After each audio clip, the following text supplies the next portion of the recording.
Selamat datang dalam laporan 1B Jurnalisme. Hari ini kita menyoroti bencana banjir dan tanah longsor yang melanda di berbagai wilayah Sumatera dalam beberapa waktu terakhir. Bencana ini tidak hanya menyebabkan kerusakan fisik yang luas, tetapi juga mengubah kehidupan ribuan masyarakat secara drastis. Rumah hancur, lahan pertanian rusak, dan banyak warga terpaksa mengungsi demi keselamatan. Namun, di balik peristiwa ini muncul pertanyaan dasar. Apakah bencana ini murni peristiwa alam atau ada tanggung jawab yang harus dipenuhi oleh negara dalam melindungi rakyatnya? Untuk mengetahui bagaimana kronologi kejadian bencana tersebut, kita langsung menuju reporter kami, Raffi. Di lokasi dipersilakan. Terima kasih kepada Andini izin melaporkan di lapangan. Banjir dan tanah longsor melanda berbagai daerah di Sumatera, merendam pemukiman warga dan merusak infrastruktur penting. Air yang meluap membawa lumpur, puing, dan material yang menghancurkan rumah serta fasilitas umum. Jalan utama terputus, jembatan rusak, dan akses bantuan menjadi terhambat. Ribuan warga harus meninggalkan rumah mereka dan tinggal di tempat pengungsian sementara. Bagi sebagian masyarakat, bencana ini bukan hanya kehilangan tempat tinggal, tetapi juga kehilangan sumber penghidupan, lahan pertanian rusak, ternak hilang, dan aktivitas ekonomi terhenti. Di sini saya bersama narasumber kami, yaitu salah satu korban bencana. Baik Bapak, boleh diperkenalkan nama Bapak dan bagaimana longsor dan banjir ini bisa terjadi? Nama saya Pandu Rahman. Awalnya air datang sangat cepat. Kami tidak sempat menyelamatkan barang-barang. Kami kehilangan rumah. Belum tahu tempat harus kembali kemana. Kami berharap ada bantuan solusi dan kejadian ini. Baik, terima kasih kepada Bapak Pandu Rahman atas waktu yang telah diberikan. Saya kembalikan kepada presenter kami, Andini. Andini, silakan.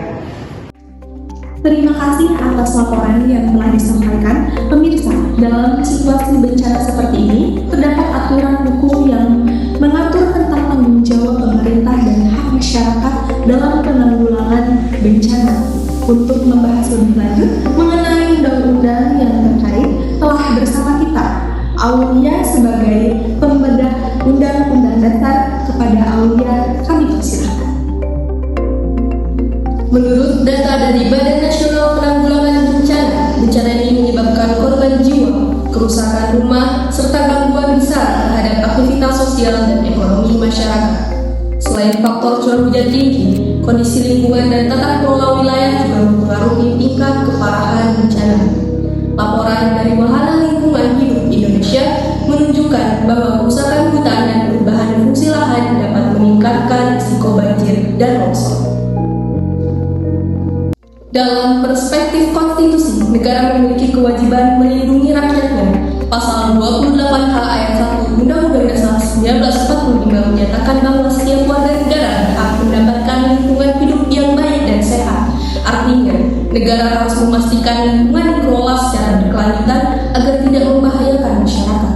Pasal 34 ayat 1 menyatakan bahwa negara memelihara fakir miskin dan korban bencana. Ini berarti negara bertanggung jawab memberikan perlindungan, bantuan, dan pemulihan kepada masyarakat terdampak. Selain itu, pasal 33 ayat 3 menegaskan bahwa sumber daya alam harus dikelola untuk kemakmuran rakyat. Jika pengelolaan sumber daya tidak dilakukan dengan baik dan masyarakat tidak terlindung secara maksimal, maka hak konstitusional warga dapat terancam. Sekian, kami serahkan kembali kepada Andini di studio. Demikian rangkaian laporan yang telah kami sajikan. Bencana ini menjadi pengingat bagi kita semua akan pentingnya kepedulian sosial, kesiapsiagaan, serta pemahaman terhadap aturan hukum yang berlaku. Untuk refleksi dan penutup akan disampaikan oleh Nadine. Saya, Andini Citra Nuraini, pamit undur diri. Terima kasih atas perhatian Anda. Salam jurnalisme. Bencana alam memang tidak dapat sepenuhnya dihindari, namun dampaknya dapat diperparah oleh aktivitas manusia, pembunuhan hutan, alih fungsi lahan, dan pembangunan tanpa persiapan yang matang. Dapat menggunakan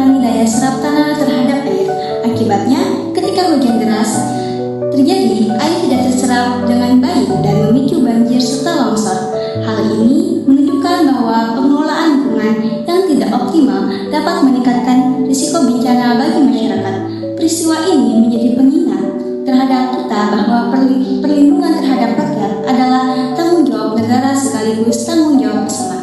Melindungi lingkungan berarti melindungi kehidupan manusia, karena setiap warga negara berhak hidup aman, sehat, dan terlindungi sesuai konstitusi. Kami melaporkan